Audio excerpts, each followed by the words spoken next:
नमस्कार, मैं हूं आशीष और आप देख रहे हैं आशीष कॉमर्स क्लासेस। मेरे प्रिय साथियों, हम लोग अपने वीडियोस में बात कर रहे थे मार्केटिंग की, और मार्केटिंग में हम लोगों ने इसके पहले बहुत सारे टॉपिक की चर्चा की थी।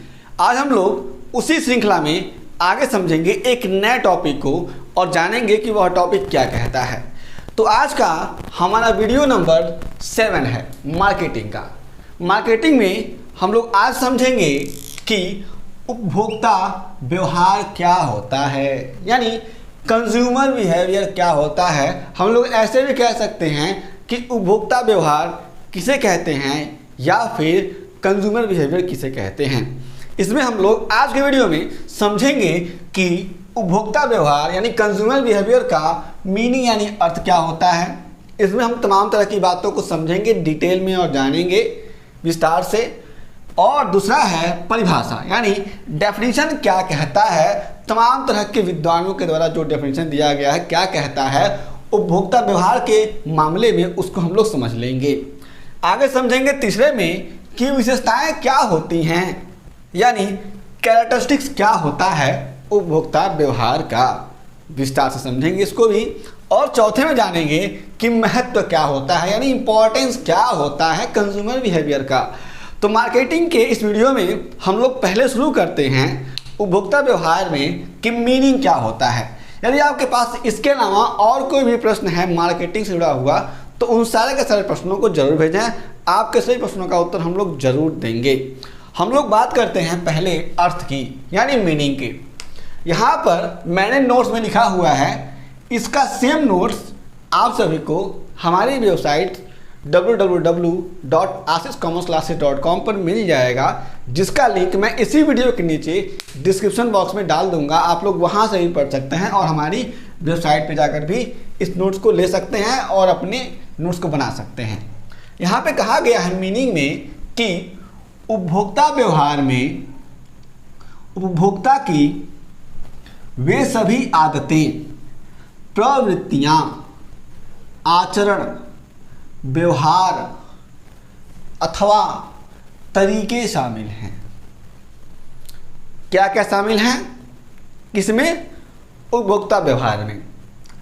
कहा जा रहा है कि जब कभी भी उपभोक्ता व्यवहार की बात की जाती है तो उपभोक्ता व्यवहार में किसी भी कंज्यूमर यानी उपभोक्ता की वे सभी आदतें शामिल होती हैं, प्रवृत्तियां शामिल होती हैं, ठीक है, उसका आचरण शामिल होता है, उसका व्यवहार शामिल होता है और उसके साथ साथ उसके तरीके शामिल होते हैं, ठीक है ना।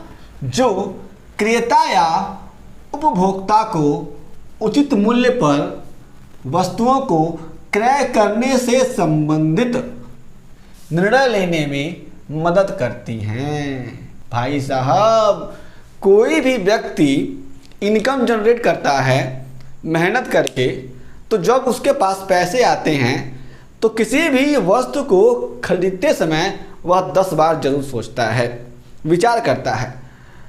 इस बात को हम लोग इस डेफिनेशन से समझ सकते हैं कि अगर कोई भी कंज्यूमर है वह अपने पैसे को खर्च करेगा तो उस पैसे को खर्च करते समय उसकी आदतें, उसकी प्रवृत्तियां, उसका आचरण, उसका व्यवहार और उसके तरीके काम आते हैं। इन्हीं के हिसाब से कोई भी व्यक्ति अपने इनकम के अकॉर्डिंग और अपनी परचेजिंग पावर के अकॉर्डिंग किसी भी वस्तु को खरीदने से संबंधित निर्णय लेता है कि क्या मुझे ये वस्तु खरीदनी है कि नहीं खरीदनी है। जैसे मान लीजिए कि मुझे बहुत भूख लगी है और मैं सोचता हूँ कि कोई बिस्किट खाऊं, ठीक है ना। तो मैं दुकान पे गया बिस्किट खाने के लिए, 10 रुपये मान लीजिए मेरे पास हैं, ठीक है। तो मैंने जब बिस्किट लिया तो पार्ले जी के मान लीजिए 5-5 के 2 बिस्किट लिए, तो 10 बिस्किट इसमें और 10 बिस्किट इसमें, एग्जाम्पल देता हूँ। यानी 10 रुपये में मेरे पास मुझे पार्ले जी के 20 बिस्किट मिल गए, ठीक है ना। और मान लीजिए हमने किसी और कंपनी के बिस्किट लिए, XYZ कोई भी हो सकता है, तो 10 रुपये में मुझे उस पैकेट में केवल 10 बिस्किट ही थे, ठीक है ना। तो मैं क्या प्रेफर करूँगा, मुझे भूख लगी है, मुझे बिस्किट खानी है, अपनी भूख को मिटानी है उस समय, ठीक है ना। तो वहाँ पर मैं प्रेफर करूँगा पार्ले जी के 20 बिस्किट 10 रुपये में, ठीक है ना। तो उस समय वह मेरी प्रवृत्ति को दर्शा रहा है कि मुझे क्या चाहिए उस समय, ठीक है ना। तो जिस तरीके से मेरी प्रवृत्ति रहेगी उस तरीके से मैं क्या करूँगा, ट्रीट करूँगा, किसी भी गुड्स या सर्विस को खरीदूँगा। ऐसे मान लीजिए कि मुझे किसी को बिस्किट गिफ्ट करना हो, ठीक है, तो निश्चित ही मैं उस बिस्किट को खरीदूँगा जो थोड़ा एक्सपेंसिव हो, बढ़िया हो, खाने में मज़ेदार हो, उसको मैं खरीदूँगा। तो वहाँ पर क्या होता है कि किसी भी उपभोक्ता की आदतें, प्रवृत्तियां, आचरण, व्यवहार सभी शामिल होती हैं किसी भी गुड्स को खरीदने से संबंधित निर्णय लेने में। इसी चीज़ को, इसी प्रवृत्ति को, इसी आदत को कहा जाता है उपभोक्ता व्यवहार। मेरा व्यवहार क्या रहा, अगर मुझे अपने खाना है, मुझे बहुत तेज भूख लगी है, तो मैं 20 बिस्किट ले लूँगा ना, और मान लो मुझे क्या करना है, किसी को गिफ्ट देना है, तो क्या होगा, मैं बढ़िया बिस्किट लेके जाऊँगा।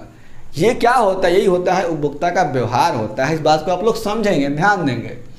आगे बात कही जाती है कि क्रेता द्वारा जो भी उपभोक्ता होता है वह किसी भी गुड्स को खरीदता है, इसलिए उसको यहाँ पर क्रेता कहा गया है। इस बात को आप लोग ध्यान में रखेंगे, भटकेंगे नहीं, ठीक है।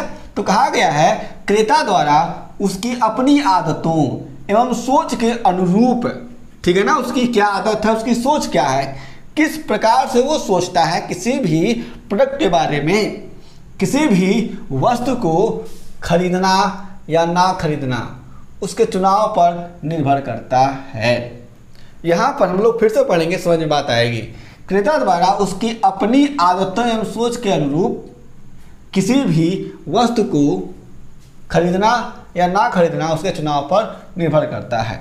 कहा जा रहा है कि किसी भी क्रेता की जैसी सोच है, ठीक है ना, और उसके साथ साथ जैसी उसकी आदत है, तो सोच और आदत के अनुरूप ही वह किसी भी वस्तु को खरीदेगा या नहीं खरीदेगा, इसका चुनाव वो करेगा।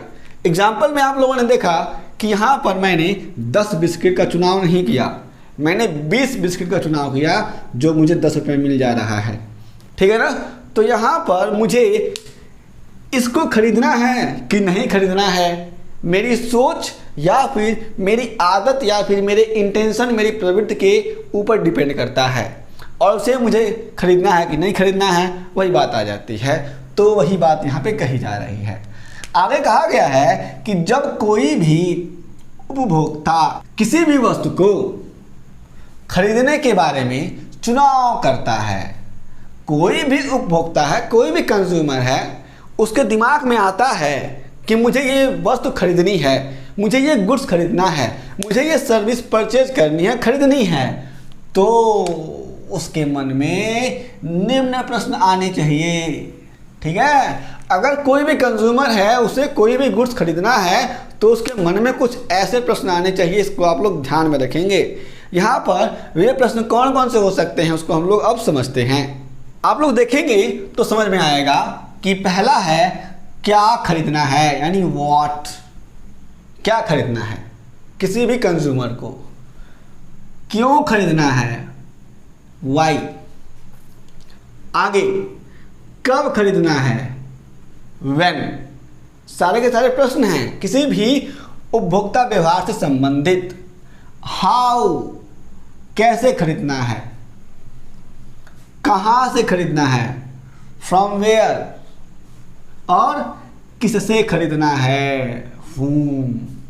तो ये सारे के सारे प्रश्न किसी भी उपभोक्ता के मन में जरूर आने चाहिए जब वह किसी भी गुड्स को परचेज करते समय कोई भी निर्णय लेने के लिए जाता है। तो इसको आप लोग ध्यान रखेंगे और अपने डेली लाइफ में यूज़ भी करेंगे, क्योंकि जो भी चीज़ें आप लोग पढ़ रहे हैं निश्चय अगर आप उसका प्रयोग नहीं करते हैं तो मेरे हिसाब से आप लोग अपनी पढ़ाई को प्रैक्टिकली अपने जीवन में एप्लीकेबल नहीं कर पा रहे हैं, वो सारा का सारा पढ़ाई बेकार हो जाता है। आगे चलते हैं। कहा गया है कि सामान्य व्यवहार में, अगर हम लोग वैसे ही सामान्य व्यवहार में बात करते हैं, जैसे बोलचाल की भाषा में कुछ कह दिया, कुछ सुन लिया, उसकी बात करते हैं, तो कहा जाता है कस्टमर इज किंग। यानी जो कंज्यूमर है, जो उपभोक्ता है, वही क्या है, राजा है। आप लोगों ने बहुत सारे एडवर्टीजमेंट देखे होंगे, बहुत सारे वीडियो क्लिप देखे होंगे, बहुत सारे वीडियो देखे होंगे यूट्यूब पर, जहाँ पे सुना होगा कि भाई साहब जो कंज्यूमर होता है ना वही राजा होता है। जो कंपनियां हैं जैसा कंज्यूमर चाहेगा वैसे ही प्रोडक्ट वो बनाएंगी और उसी तरीके से डिलीवर करेंगी। कंज्यूमर कहता है कि मुझे ऐसा प्रोडक्ट नहीं चाहिए, तो कंपनियां वैसा प्रोडक्ट नहीं बनाएंगी। कंज्यूमर कहता है मुझे ऐसा चाहिए, तो कंपनियां ऐसा बनाएंगी। इस बात को समझिएगा आप लोग। आगे कहा गया है, इसलिए हर तरह की कंपनियां अपने विक्रय यानी सेल्स को हमेशा से ही बढ़ाने के लिए उपभोक्ता व्यवहार एवं उसकी संतुष्टि का खास ख्याल रखती हैं। भाई साहब, अगर कोई भी कंपनी किसी भी उपभोक्ता के व्यवहारों को और उसकी संतुष्टि का ख्याल नहीं रखेंगी तो कंपनी मटिया मेट हो जाएगी भाई साहब। क्योंकि कंपनी अगर सेल करना चाहती है, अच्छा सेल करना चाहती है, तो कस्टमर के अकॉर्डिंग ही तो उसे सेलिंग करनी है, प्रोडक्शन करना है। हम लोग प्रोडक्शन कैसे करेंगे, किस तरीके से कोई भी कंपनी प्रोडक्शन करते समय बातें सोचती है, विचार करती है, उसको हम लोग समझेंगे प्रोडक्शन प्लानिंग में, यानी उत्पादन नियोजन में, जो हमारा आगे आने वाला टॉपिक है। आगे चलते हैं। हम लोगों ने अभी समझा कि जो भी कंज्यूमर बिहेवियर है इसका मीनिंग क्या होता है। हम लोग समझेंगे कि इसकी परिभाषा क्या कहती है। भाई साहब, यहाँ पर 2 डेफिनेशन मैंने लिखा हुआ है। अब यहाँ पे मीनिंग जो मैंने समझाया हुआ है, इसके हिसाब से आपको सारी की सारी बातें क्लियर हो गई होंगी। तो हम लोग अब बात करते हैं डेफिनेशन की। डेफिनेशन पहला है, वॉल्टर एवं पॉल के अनुसार दिया गया है। ये कहते हैं कि उपभोक्ता व्यवहार एक ऐसी प्रक्रिया है, क्या है भाई साहब, प्रोसेस है, जो हमेशा होती रहती है, हमेशा चलती रहती है। ऐसा नहीं है कि कंज्यूमर ने एक बार कहा कि मुझे ऐसी चीज़ चाहिए, उसके बाद से कंपनी आंख मूंद करके ताबड़तोड़ बनाया जा रही है वही प्रोडक्ट ना। कंपनी को देखना पड़ेगा, कंज्यूमर आज ये प्रीफर कर रहा है, तो उसे आज ये चाहिए। कंज्यूमर कल कहेगा नहीं मज़ा नहीं आया, मुझे ऐसा प्रोडक्ट चाहिए। तो कंज्यूमर की जो भी इच्छाएं हैं, उन्हीं इच्छाओं के अकॉर्डिंग, उन्हीं आदतों के अकॉर्डिंग कंपनी को प्रोडक्शन करना पड़ेगा। आगे देखते हैं हम लोग। कहा गया है कि उपभोक्ता व्यवहार एक ऐसी प्रक्रिया है जिसमें व्यक्ति यह निर्णय लेता है, व्यक्ति मतलब कौन, उपभोक्ता, जो खरीदने वाला है, कि वस्तुओं एवं सेवाओं को खरीदना है तो क्या खरीदना है, यानी कौन सी वस्तु खरीदनी है, कब खरीदनी है, कहाँ खरीदना है और किससे खरीदना है। ठीक है ना। मार्केट में तमाम तरह की इंश्योरेंस कंपनियां हैं, ठीक है ना, LIC है, टाटा है, ठीक है ना। तो इन तमाम तरह की कंपनियों को जब कोई भी कस्टमर फॉलो करता है तो वो देखता है कि उसे कहाँ से बेनिफिट हो रहा है। तो इसलिए जो तमाम तरह की कंपनियां होती हैं वो प्रमोशनल एडवर्टीजमेंट भी देती हैं कि लोग उसकी तरफ आकर्षित हो जाएं। ठीक है ना। तो कंज्यूमर को देखना होता है कब खरीदना है, कहाँ से खरीदना है, किससे खरीदना है, क्या खरीदना है, इस बात को ध्यान में रखना चाहिए। जैसे मान लीजिए आपके पास 100 रुपये जेब में हैं और आपको कहा गया है जाओ सब्जी लेकर के आओ, और आप पहुँचे मार्केट में, तो घर पे कहा गया जाओ सब्जी लेकर के आओ, तो क्या खरीदेंगे आप पहले सोचेंगे। ठीक। फिर किस दुकानदार से खरीदेंगे ये भी सोचेंगे, कितना खरीदेंगे ये भी सोचेंगे, कब खरीदेंगे, अभी खरीद लें कि आधे घंटे बाद खरीदें, इन सारी की सारी बातों पर विचार करेंगे आप अगर आप अच्छे कंज्यूमर हैं। तो अगर आप आंख मूंद के खरीदते हैं और लेके चले आते हैं घर पे तो आप अच्छे कंज्यूमर नहीं कहे जाएंगे, इस बात को ध्यान रखिएगा। आगे बात करते हैं दूसरे डेफिनेशन की। गोथे जी क्या कहते हैं, क्रय करते समय किसी व्यक्ति के संपूर्ण व्यवहार को, किस तरीके से कोई भी व्यक्ति अपनी बातों को कह रहा है, अपनी प्रतिक्रियाएं दे रहा है, तो संपूर्ण व्यवहार को क्रय व्यवहार कहा जा सकता है। इस बात को आप लोग ध्यान में रखेंगे, समझेंगे और जानेंगे। अब बात करते हैं आगे हम लोग तीसरे की, यानी विशेषताओं की, यानी कैरेक्टरिस्टिक्स की। पहला कहता है कि मानसिक चिंतन, मेंटल थिंकिंग।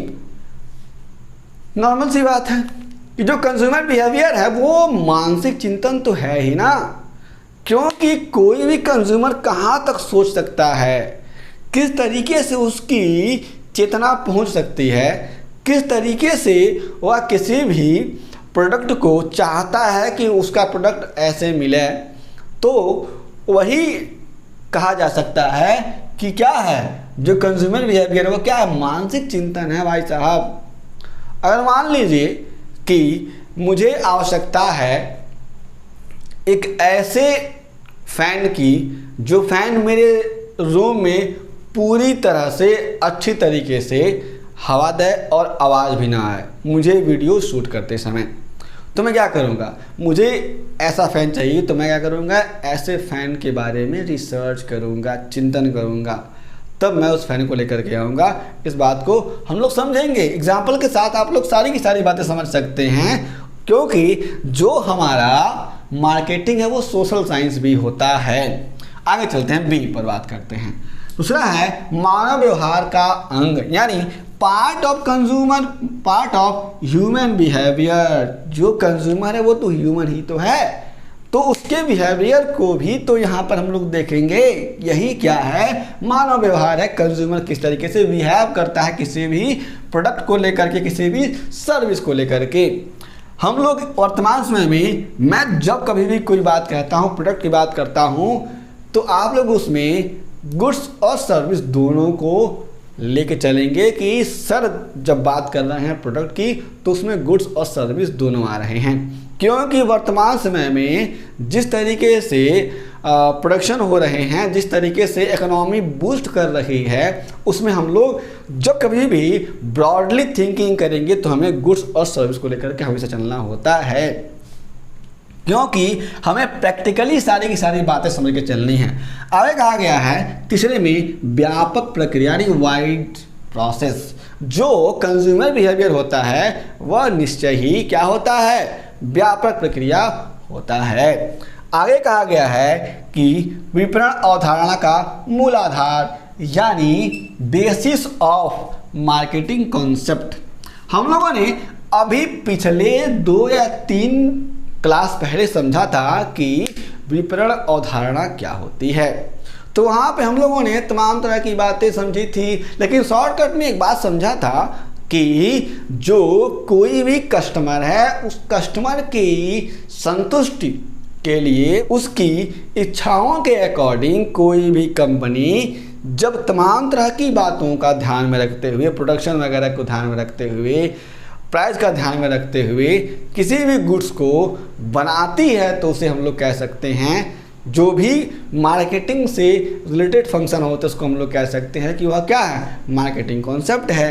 तो यहाँ पर कहा गया है ना कि जो भी विपणन अवधारणा है उसका मूलाधार होता है कंज्यूमर बिहेवियर।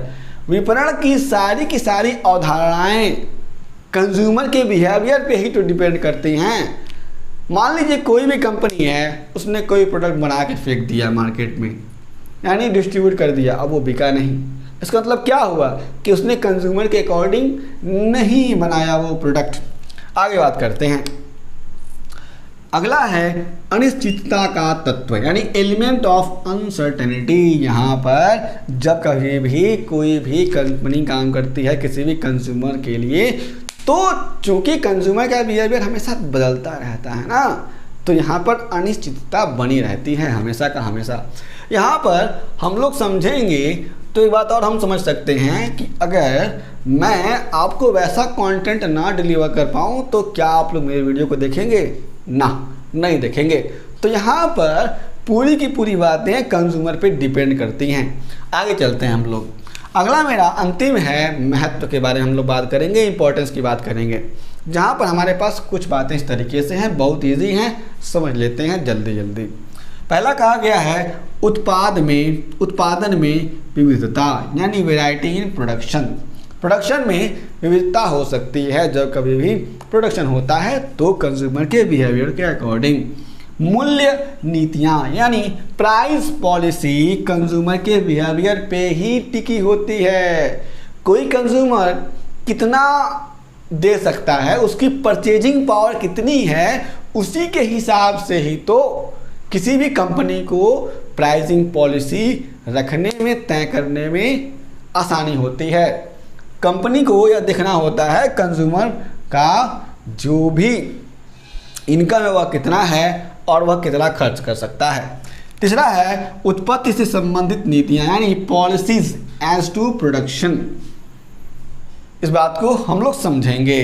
अगला है गला काट प्रतियोगिता, यानी कट थ्रोट कंपटीशन को भी देखा जाता है कि भाई साहब कंपनी प्रोडक्शन कर रही है, बहुत सारे कॉम्पिटिटर्स होते हैं ना, एक ही प्रोडक्ट को बनाने वाले बहुत सारे कॉम्पिटिटर्स हैं, ठीक है ना।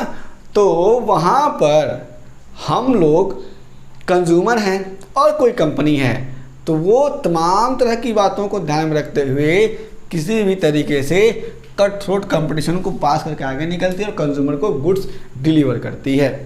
आगे चलते हैं। एग्जाम्पल आप लोग समझेंगे कि मुझे अच्छी तरीके से याद नहीं आ रहा है कि कुछ साल पहले, 1 या 2 साल पहले 20 रुपये वाला कोल्ड ड्रिंक आया, कोई एक कंपनी लेके आई मान लीजिए, मुझे तो एग्जाम्पल नाम नहीं आता है। तो उसके बाद से सारी की सारी कंपनियों ने 20 रुपये के 200 ml वाले कोल्ड ड्रिंक लॉन्च कर दिए। तो यहाँ पे क्या है, कंज्यूमर बिहेवियर के अकॉर्डिंग कंज्यूमर ने खरीदना शुरू कर दिया, कंज्यूमर को अच्छा लगा, ठीक है ना, बोतल वाले कोल्ड ड्रिंक के अलावा। तो उसके हिसाब से कंपनियों ने क्या किया, अपना प्रोडक्शन स्टार्ट कर दिया और उसके बाद से डिस्ट्रीब्यूशन चालू कर दिया। यहाँ पे कट थ्रोट कंपटीशन भी हो जाता है कि कोई कंपनियाँ क्या करती हैं, अपने प्राइस को हल्का डाउन कर देती हैं या फिर अपनी क्वांटिटी को बढ़ा देती हैं। तो यहाँ पर दोनों बातें निकल के सामने आती हैं। अगला है फैशन में परिवर्तन, यानी चेंजेस इन फैशन। कंज्यूमर भाई साहब बहुत मनचला होता है, कंज्यूमर के मन की बात है। आज कोई कंज्यूमर किसी विशेष टाइप के ड्रेस को पहन रहा है और उसे 6 महीने बाद लगा कि नहीं यार ये फैशन ये अच्छा नहीं लग रहा है, अब हमें इस तरीके से पहनना चाहिए। तो कंज्यूमर के बिहेवियर के अकॉर्डिंग कंपनी क्या करती है, नए नए फैशन को लॉन्च करती है, लेके आती है। ये एक महत्व हो सकता है कंपनी के लिए, कंज्यूमर बिहेवियर के अकॉर्डिंग। अगला है विक्रय प्रवर्तन संबंधी निर्णय, यानी decision relating to sales promotion. Company किस तरीके से अपने सेल्स को प्रमोट करती है, इसके लिए जो भी निर्णय लिए जाते हैं वो कंज्यूमर बिहेवियर को देख कर लिए जाते हैं। ऐसा ना हो कि कंपनी पैसे खर्च करते चली जा रही है और कंज्यूमर को उसके प्रोडक्ट में इंटरेस्ट ही नहीं है। कंज्यूमर को जब किसी भी ब्रांड में या फिर किसी भी कंपनी के प्रोडक्ट में इंटरेस्ट रहेगा तभी ना कोई भी कंपनी सेल्स प्रमोशन करेगी, पैसे खर्च करेगी।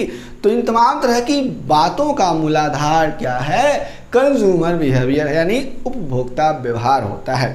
इस वीडियो में हमने समझा कि कंज्यूमर बिहेवियर क्या होता है। इसमें हम लोगों ने इसके मीनिंग, डेफिनेशन, विशेषताएं यानी कैरेक्टरिस्टिक्स और अंत में इम्पॉर्टेंस यानी महत्व को समझा हुआ है। यदि आपके पास और कोई प्रश्न है तो उन सारे के सारे प्रश्नों को हमें ज़रूर बताएं। यदि आप चैनल पर नए हैं तो चैनल को सब्सक्राइब कर लीजिए, वीडियो को शेयर कर दीजिए और लाइक कर दीजिए। हम लोग फिर से मिलेंगे एक नए वीडियो के साथ, तब तक के लिए जय हिंद।